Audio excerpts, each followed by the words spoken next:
right? Mhm. So yeah, I mean, now it's still very initial stage, so that every monthly they're going to have sort of an update of the product, the UI, as well as the feature, as well as the capacity and the capability of each of the nodes. So like, just stay tuned, right? Yeah, sure.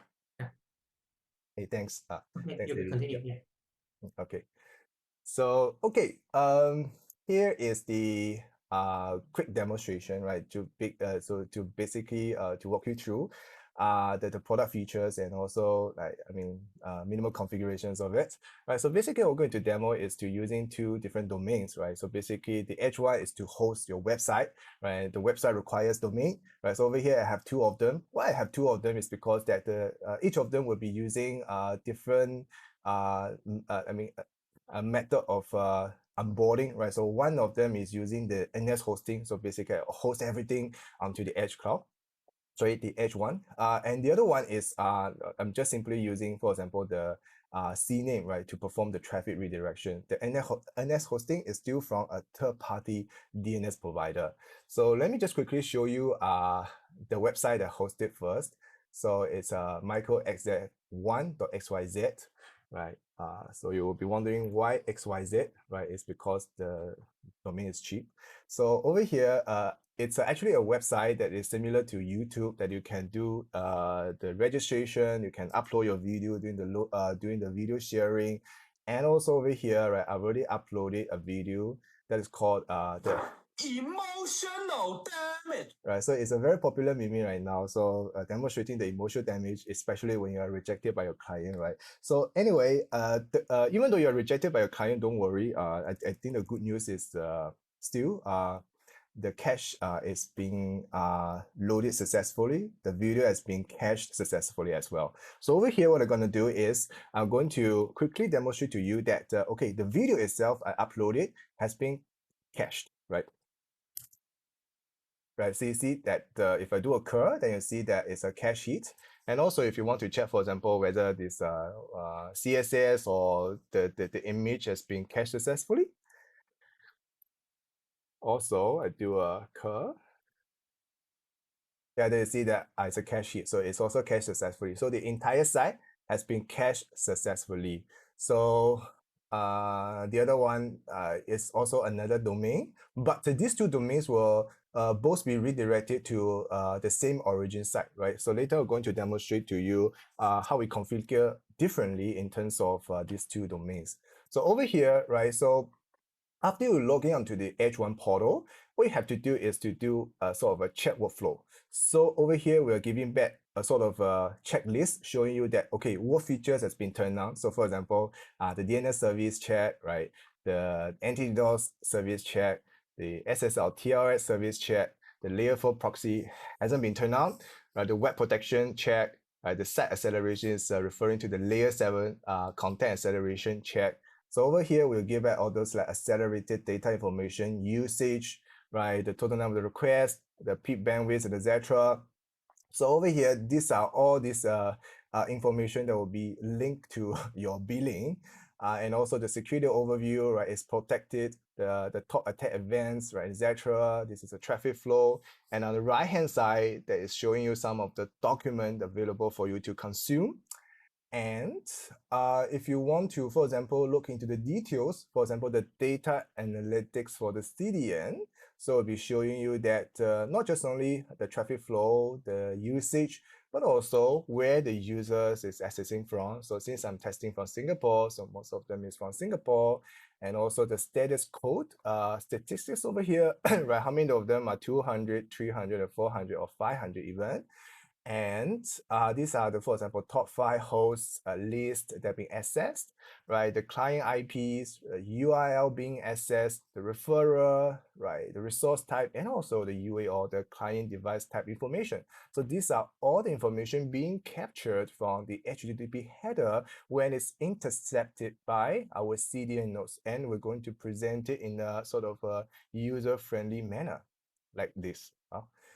And in terms of the security analytics, basically showing you that the attacks that you've been through, for example, over the last 30 days, basically attack myself, right? So it's peak bandwidth is 1.32 gigabits per second.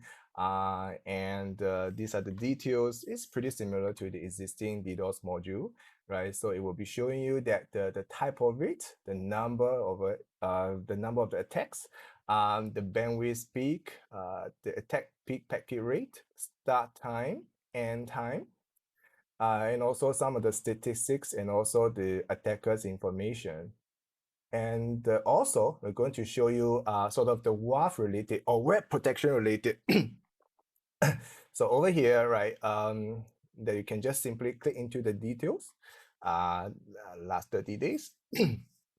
Over here, right, so you see that some like suspicious like attacker is trying to, for example, access my setting.php file, which is highly risky, right? And also it's highly suspicious. Basically, it's me myself, right? So if I were to do a rule search up, so I can just sorry, do a lookup from here. I'm going to I'm going to do a rule lookup over here, right? So basically, it's hitting this one, right? So it's a sort of an arbitrary file read, right? So to prevent attackers to access the sensitive files like database file, etc. Right? So from the logs that you are able to find the corresponding rules that being hit. And also, right, we have the like real-time log services to basically allow you to consume the log in real time from the CLS. Right, so over here, you can just simply create a task, and you want to you will select which domains log being exported in real time, and then you click next, and then you can select which CLS location, right, that you want to export the logs to in real time, and then you can consume it in real time from the CLS topic. So basically, this is a simple integration of the real-time logs to a CLS, so that you can basically consume the real-time log, for example, from the SIEM, from Kafka, and other use cases. Web attack logs, right? It's pretty straightforward, right? Showing you that the logs being captured for the web attacks. And then it's a DNS, right? So this is where that you can use to onboard your domain, right? So for example, over here I have two. One is using the CNAME, right? So it's pretty easy to get it on board. It's just like one liner that you can get this domain name being onboarded. And the other one is using the NS hosting. So basically from here that you are allowed to have more granular control of this particular domain. For example, you can enable the DNS sec, right, to provide you with the chain of trust when you do the multi-level domain lookup. And also that you can do the custom NS, and also you can do the CNAME acceleration when you do, for example, the multi-level of a CNAME lookup. Right, basically we can reduce the latency, shorten the lookup time. And here, let me go back to this. Right, so here is the DDoS configuration, right? So it's pretty similar to the existing one that we have. So from here, you can just simply turn on and off. You can set the defense level, corresponding policies will be applied. And also you can set up the IP access control list. You can block by location, you can block by port, you can block by features. Over here, it's just simply to identify some of the headers from your TCP and the UDP packet, so that we can identify and block them accordingly. And the protocol block, right? So it's pretty standard, commonly used feature. And also we can do some relimiting, basically to limit the connection per second over here, right? To basically you can for the CPS, right? So you can do some relimiting, and also the capping over here.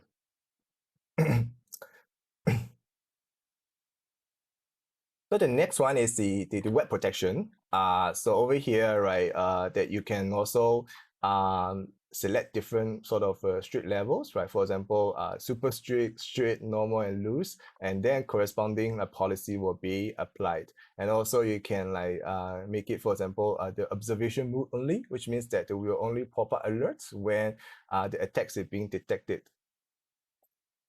And also you can craft out some custom rules as well. So here, that if you want to do some granular controls in terms of identifying the HTTP header information, that you can do some settings over here. And also you can do the relimiting, right? Similar to the one I mentioned earlier. But over here is matching some of the HTTP header informations, and you can do the relimiting accordingly. And over here, right, is some of the HTTPS related configuration. So for example, I want to redirect all the HTTP page, right, to the HTTPS, basically to enforce the TLS or HTTPS. And we're going to like determine, right, what protocol, right, to be used for the origin pool, right? We can just follow the original. We can, make it a HTTP or HTTPS only. And also we can like turn on this HSTS header, right? So basically to enforce all the client to establish the connectivity via the HTTPS instead of HTTP. And also we can determine like which TLS protocol version to be supported, and also the OCSP stapling feature. And this is the sort of the sub-module of the EdgeOne to manage the certificate, right? So that you don't need know, like for example, the SSL certificate service anymore, right? So you can manage all your certificate from single pane of glass or management. However, if you still prefer, right, to, for example, import your certificate from a third-party certificate provider, this is where you can, for example, upload your like private key and public key.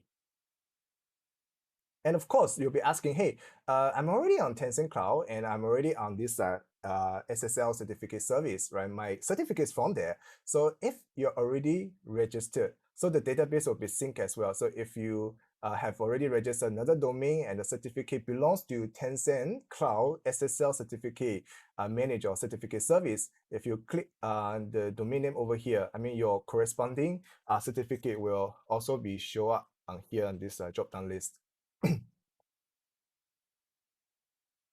And the next one is a layer 4 proxy, right? So basically the client will be using it, for example, the layer 7 or layer 4, like for example, API accelerations, or the non-latency sensitive gaming server like battle server, lobby server, that kind of use case, right? So that since it's a proxy service, that you can just simply use either IP or a CNAME, right, to get yourself on board. And also, you can like have the option to basically to review the original client IP via, for example, the TCP or TOA modules.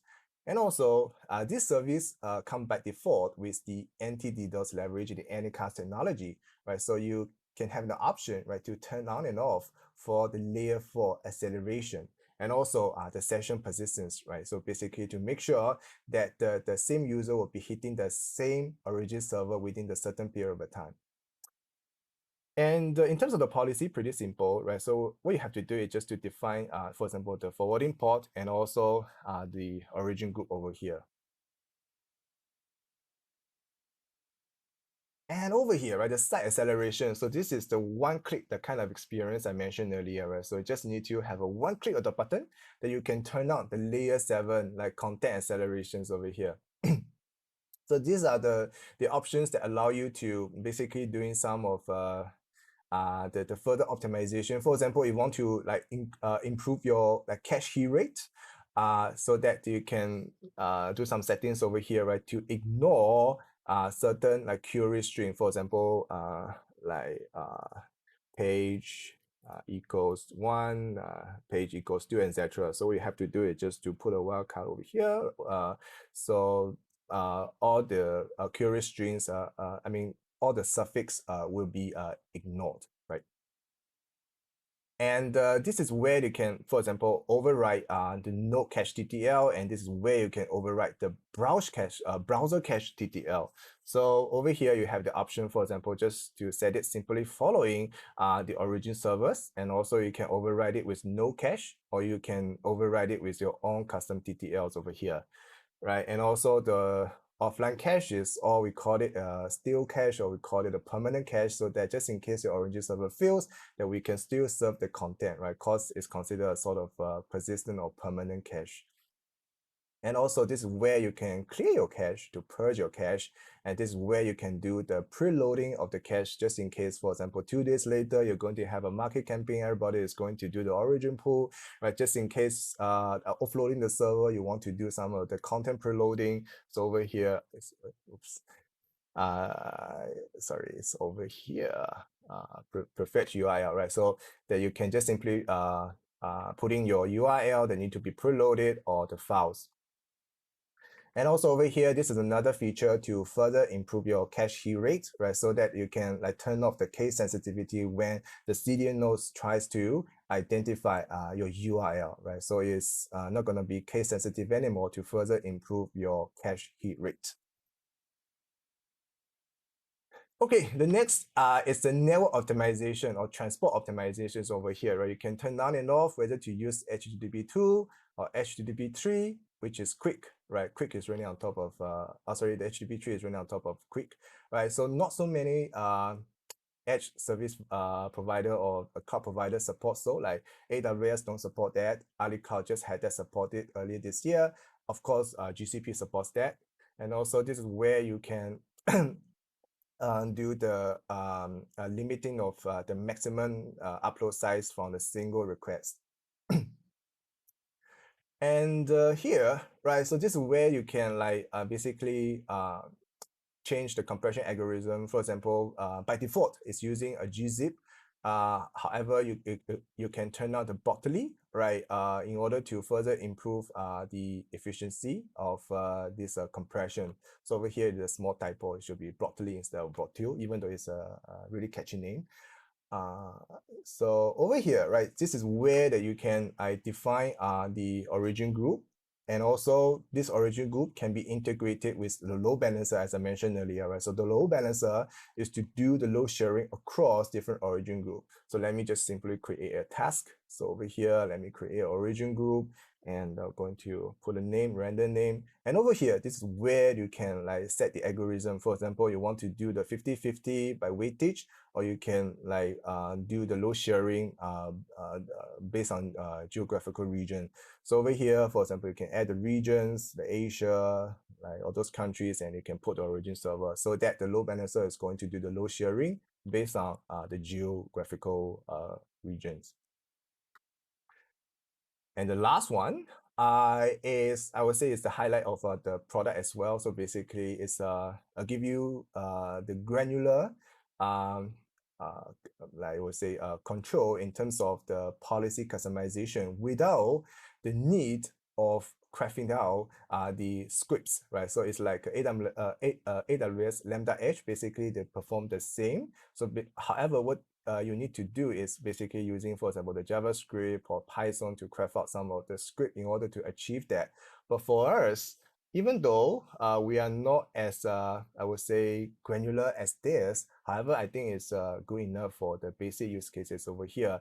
And the good thing about this is just like, I mean, the experiences of like a few clicks that you can craft out a policy very easily. So over here, for example, this is the logic that you need to define. For example, if the host equals to, for example, my domain, and then what I'm going to do is, for example, doing the token authentication basically to validate the visitors.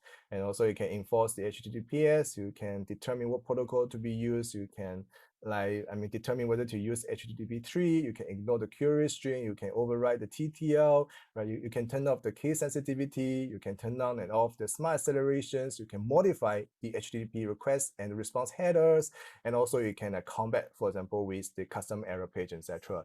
It's really useful and also easy to use comparing to our competitors, for example, AWS Lambda Edge, right? So this is pretty much of the demonstration of all the features from the EdgeOne portal as of now. So before I move on to the pricing and positioning, I want to see if there's any questions.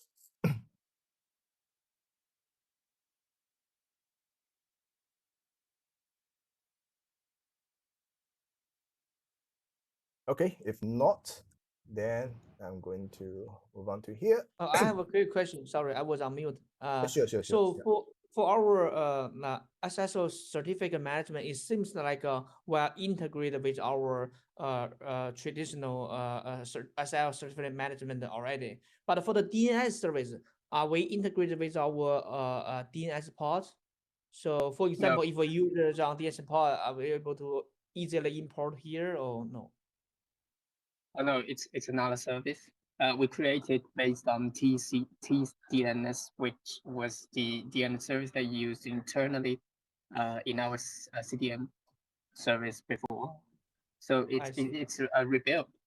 But during the beginning, when we add a site, we do provide the ability to scan our existing DNS record for our customer.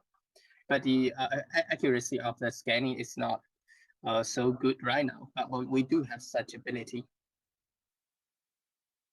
Do we require user to switch the name server to our DNS server? Yes, we do. We have two kind of access mode. One is NS access. Yes, in this case, customer would have to modify their DNS, their NS server, their name server to EdgeOne. But for the others, for the other method, which is called CNAME mode, a CNAME access mode, which means it's like a traditional, it's like what we do back in the CDN console. Customer don't have to change name server, don't have to use our DNS service. They only have to add a CNAME record that we provided on their DNS, on the console of their DNS provider. So it's a difference between two access mode. NS mode requires the modification of the name server. I see. So which way is the way we recommended? And is there any performance difference between these two modes? Of course, we recommend the NS access mode because it makes us if we are providing the DNS service at the same time, we can actually we can how to say accelerate the process of CNAME because customer we are doing the nearby let's say resolution, a DNS resolution at the same time, and if we can using this method we can provide, because we have the NS resolution capability, so we can when we create a CNAME we can do the CNAME acceleration flattening. Customer can have the IP of the node directly, and the second part is that the proxy mode. If we are going to proxy, the traffic can be turned on with one single key. Customer don't have to add their CNAME to their DNS server, existing DNS server. And besides, if we have the we have if it is an NS access mode, we provide built-in certification. It's a how to say it's a default certificate automatically issued and applied, issued and renewed by us. So with all these advantages, that we strongly recommend people, our customer, using NS mode. But it could be tricky because most of our customers wouldn't willing to change their server name. But we do, if you can convince customer, we do recommend that using this mode. Okay, it's very clear. Okay. So can I ask where do we serve our DNS server physically? Are they in Singapore or anywhere? It has I would say it has like dozens of POPs around the globe, like a dozen of POPs already, like in Singapore, in US, in Europe areas such like that. But the real server is nearly 100 of them. The POPs has like a dozen of the POPs. Do you want the specific list of the DNS POP? The only thing is usually the customer want to make sure those servers are not physically in China. So No. Of course. All the servers that we provide, all the POPs, DNS or CDN, it's all located outside mainland China. Okay, thank you. Another question is about the I think the web TTL. So like there's a control to enable the web cache, cache configuration, the web cache TTL. How do we do the browser cache? How do we do that? Are we add a new header or override the header? So if we enable or disable it, are we able to see it from the command line? If we use curl to check, can we using curl to verify if it's enabled or not? Are you talking about how we control the browser cache, right? Yeah, so how do you verify it's working or not? Like usually if you have some cache, you can using the curl command, right, to easily see if it's the TTL is enabled or not, right? So and what exactly the TTL. But here, if you enable or disable the browser cache, can you tell from the header here, you add a new header or you override any kind of header here? The existing header from our server that was response to our end user. It's the cache control. This is what we control the browser cache. It's an existing head, and we don't have to add another head. We simply only need to change the value of the cache control CC header. Yeah, I see. Okay, I got it. Basically, you override. You override. Okay, I got it. You can say that we override. You know, we tend in the edge pop, we follow the cache control header from the origin side, and it's like a similar situation. For the browser, they follow the cache control by our head, so it's a head from the edge pops or the head or the CC head from edge server. So no, from the origin server. So that's a difference. Yeah, you didn't change the header, you just changed the value. So basically you override the value of the header. So I got it. Thank you. Yeah, okay. Yeah, just to add on Junior's comment, right? So over here, right, we only manipulate the header value, but we won't add this into it, right? So basically the prerequisite for this to work is the from the origin side, there must be inside the HTTP header, there must be this one be included so that we can manipulate. If from the origin side there's no such header, we won't be able to add that in. Yeah. So basically that's the prerequisite for this function to work. Yeah. Oh, okay. It must be there already, right? So